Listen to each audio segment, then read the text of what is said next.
They slowed the car when they saw the for rent sign was gone. Two SUVs in the driveway, porch lights glowing in the dusk, curtains drawn shut. Someone was living in my duplex, someone who wasn't them. I stood on the front lawn with a coffee mug in my hand, watching as my parents' car came to a stop. I didn't tell them to come, I knew they would. People like them always come to inspect the stage before the show starts, before they realize they're no longer the main characters. My mother's lips parted first. "Is that no, that can't be renters," she whispered, her voice trembling between disbelief and denial. My father leaned forward behind the wheel, his jaw tightening as if his teeth were holding in all the questions he didn't want to ask. I just stood there, still calm, waiting. I'd been waiting for this moment longer than I cared to admit, because this story didn't start with them pulling into that driveway. It started long before that, with silence. Not anger, not shouting, not a confrontation, just quiet, deliberate silence. When I bought that duplex, I didn't tell anyone. No announcements, no family updates, no congratulations to fish for. It wasn't about pride, it was about peace. 32, divorced, no kids, 2 degrees, working hard for every brick and beam. For the first time, I felt like I was finally steering my own life without needing approval, but I should have known better. In my family, independence isn't celebrated, it's questioned. 3 weeks after closing, I got the call. My mother's voice came through the phone, warm but rehearsed, like a line she'd practiced. "When are you moving in?" she asked. I told her I was. She paused, then that smile I could always hear even without seeing her slipped into her tone. "Well, that's perfect then. Your brother and his family are outgrowing their place. Maybe they can stay there temporarily, just until they get back on their feet." She said it casually, like they hadn't already packed, like this wasn't already decided for me.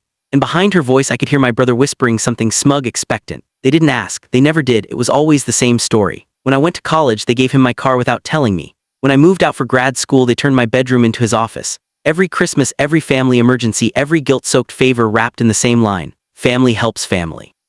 But in their dictionary, that phrase only ever worked one way. This time though, I didn't argue, I didn't scream, I didn't even say no, I just smiled into the phone and said, "Let me get the place ready first." They called it generous, I called it strategy. I started with Unit A, tore up the old floors, repainted every wall, installed new fixtures, brand new appliances. It wasn't just renovation, it was a reset. I took pictures, created a listing. Then I moved to Unit B, same care, same patience. I worked quietly, not rushing, not explaining, not updating them on a single thing. My brother called once midweek. "Mom said we're moving in this weekend," he barked. I told him calmly, "The plumbing's not ready yet." He cursed and hung up. I didn't respond. That was Thursday. By Sunday night, both listings were live. By Monday, I had a dozen applications. Nurses, teachers, a young couple starting fresh, people who worked, who earned, who respected a home because they paid for it. I vetted everyone. Credit scores, references, background checks. Because my tenants weren't going to be freeloaders, they were going to be the kind of people who appreciated what they had. I picked a nurse for Unit A and a newlywed couple for Unit B. They signed their leases with gratitude. 2 sets of keys handed over. 2 fresh starts. And for me, the quiet victory I'd been waiting for. Meanwhile, my parents kept calling. "Are we still on track for next weekend?" My mother asked every few days. I let the calls go unanswered. I knew they'd come anyway. I wanted them to see it with their own eyes. That Tuesday evening, just before sunset, their car rolled up. They parked across the street, headlights off, like they were catching someone in the act. My father stepped out first, slow, hesitant. "Whose cars are those?" he asked. I took a sip of coffee. "Renters," I said simply. My mother blinked, confused. "What do you mean renters?" I turned toward the duplex, both porches lit, curtains glowing with life. "I mean both units are leased to paying tenants." My brother wasn't with them, but I knew he'd be listening soon, through their outrage, through their disappointment. My mother's voice cracked, her practiced sweetness slipping away. "But we thought this was for us." I nodded slowly. "You thought wrong." They stared at me like I'd spoken another language, because in their world I wasn't supposed to say no. They thought kindness was weakness, that silence meant submission. It meant calculation. My father's voice dropped. "You never said anything." I met his eyes. "Neither did you. You planned to move people into a house you didn't pay for. You never even asked." He looked away first. That's always where guilt shows up, the eyes. My mother's lip quivered. "But we're family." I smiled, not coldly, not cruelly, but finally at peace. "Exactly, which is why I didn't evict you, I just never let you in." That night my brother called, left a voicemail so drenched in resentment it almost made me laugh. "You really screwed over Mom and Dad, hope you're proud of yourself." I didn't reply. I forwarded it to my lawyer, because this time I wasn't just protecting property, I was protecting peace. The next morning I mailed a letter to my parents, formal boundaries, legal ones, no access without notice, no keys, no assumptions. I didn't owe them explanations, I owed myself freedom. They didn't respond. Silence again, but this time it wasn't control, it wasn't manipulation, it was defeat. The kind that only sets in when people realize the person they used to walk over finally stood up. It's been 3 months since that night. The rent hits my account every first of the month like clockwork. The tenants are respectful, quiet, and grateful. They water the plants, keep the place clean, and say hello when I stop by. Sometimes I drive past the duplex at night just to see the porch lights glowing, the kind of warm, steady glow that says, "This place is cared for." And I smile because I built that, not just the walls and paint and fixtures. I built that peace, I built that distance, I built that control. For the first time I have something they can't touch, a life they can't twist into guilt, a boundary they can't cross. I used to think that family meant endless forgiveness, that love meant saying yes even when it hurt. But it doesn't. Sometimes love means saying no, sometimes it means walking away. And sometimes it means watching them drive by a home they thought was theirs and realizing it never was. There's power in silence.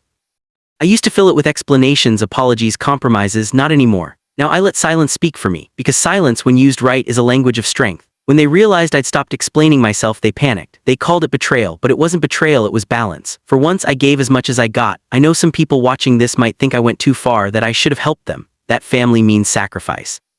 But tell me, when does sacrifice stop being noble and start being self-destruction?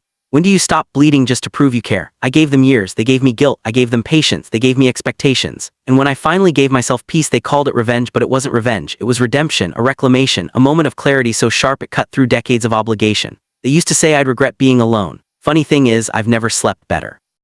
I've never felt more whole, because peace doesn't come from pleasing others. It comes from protecting yourself from the ones who confuse love with control. Sometimes I still get texts from my brother. Passive-aggressive lines about family, loyalty, inheritance. I don't answer because silence is my reply. And every day that passes without a response reminds me that I don't owe him an audience anymore. One evening I drove by again. My tenants were sitting on the porch, a candle flickering between them, laughter soft and genuine. And in that moment I realized something profound. Peace doesn't always roar. Sometimes it hums quietly under the glow of a porch light you paid for yourself. Sometimes it looks like a home filled with strangers who appreciate what your family took for granted. And sometimes it sounds like silence, the kind that doesn't ache anymore. People ask me if I miss them.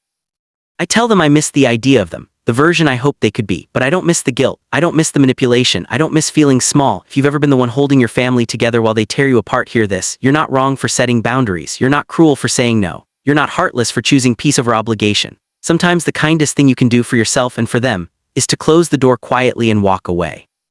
So when they slow down in front of your life one day, headlights off, wondering how you moved on without them, don't flinch, don't explain, just keep sipping your coffee. You don't owe anyone an apology for outgrowing the version of yourself that let them take advantage. You don't have to prove your worth by being someone's safety net. You can be your own foundation, because in the end I didn't just buy a duplex, I bought my freedom, I bought my silence, I bought my peace. And that, after everything they took, was the one thing I refused to let them rent ever again. If this story hit you somewhere deep, if you've ever been taken for granted, silenced, or used, share this story.